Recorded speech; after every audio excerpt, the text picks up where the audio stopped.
When you're in the pain, rarely, if ever, do we take heart in the fact that God has a promise for you. A promise of healing, a promise of purpose, a promise of the life that He has for you.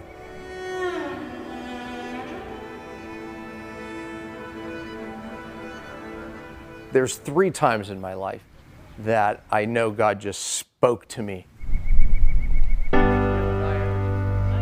And it was becoming a chiropractor, marrying Marilee, and we'll save the next one. We got married in 1996. We had a great relationship. We were best friends. I respected him above all else because he was a man of integrity. I mean, life was very good. I mean, you know, married, bought a house. We had 2 young boys, Daniel and Isaac. I was arguably in the best shape of my life, racing mountain bikes at the expert level, and I was doing some road racing, and I was training for that. Life couldn't have been better. I guess it was 1999, and I became unexplainably sick. It was confusing, for lack of a better word. I thought I was overtraining. I took time off the bike. I came back and I wasn't any better, maybe worse. Took more time off. Then it went beyond fatigue, and then it went into weird anxiety. And then I started not sleeping. Then I became like oddly sound sensitive. He couldn't handle a baby crying. He couldn't handle me putting dishes away.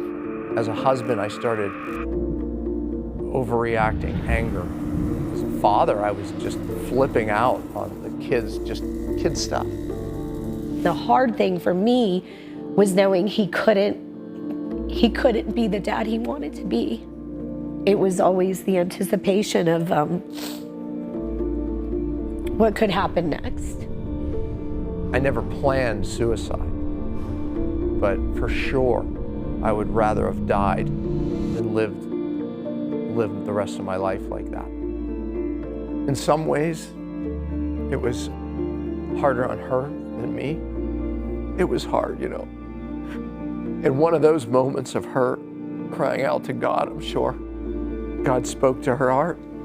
I remember just stopping, you know, in a moment in time and said, Lord, what is happening to Danny? I just heard him say, not only will Danny get well, but I'm going to use him to take a message to the world. And she would speak that, and I didn't want to hear that at all.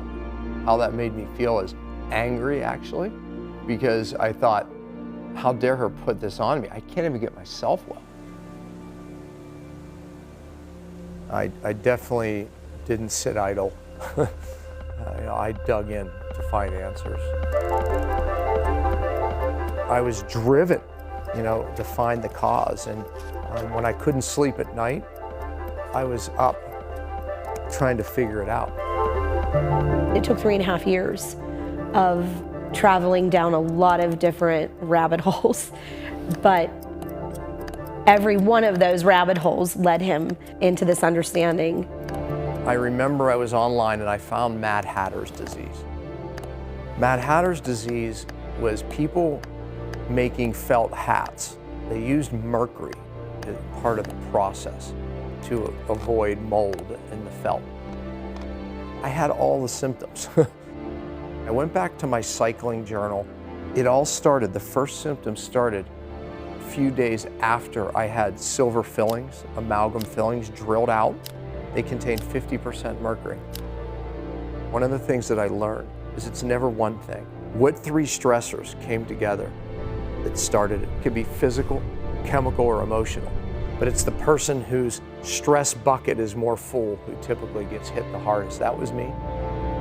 I had accumulated this mercury over the years. At that time, I was living in an older home that had a low-grade mold exposure.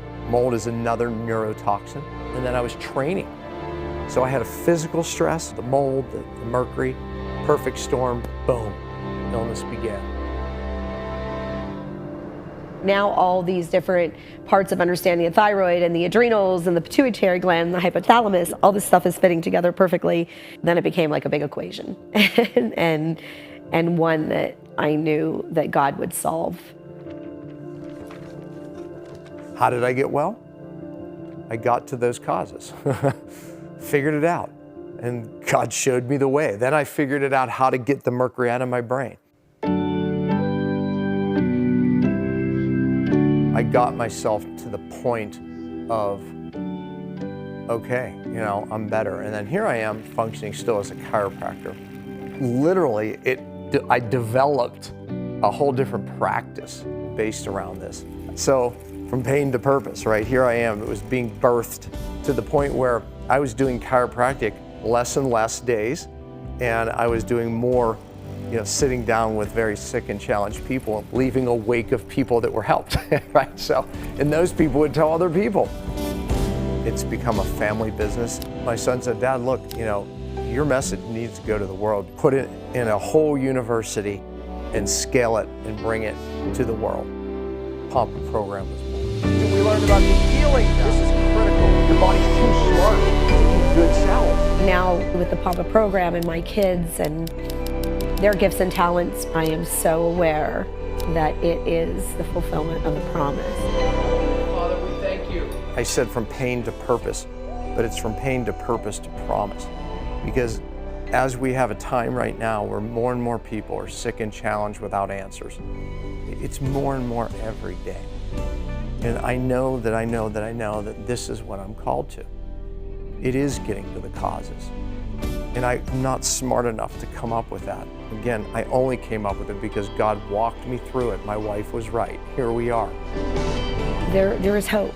There is absolutely hope. Not only for us and many others, it's been rooted in our faith, but also there is information, there is a tangible process that works because it supports the way the body was designed.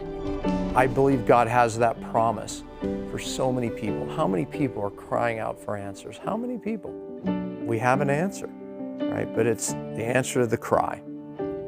There's a promise.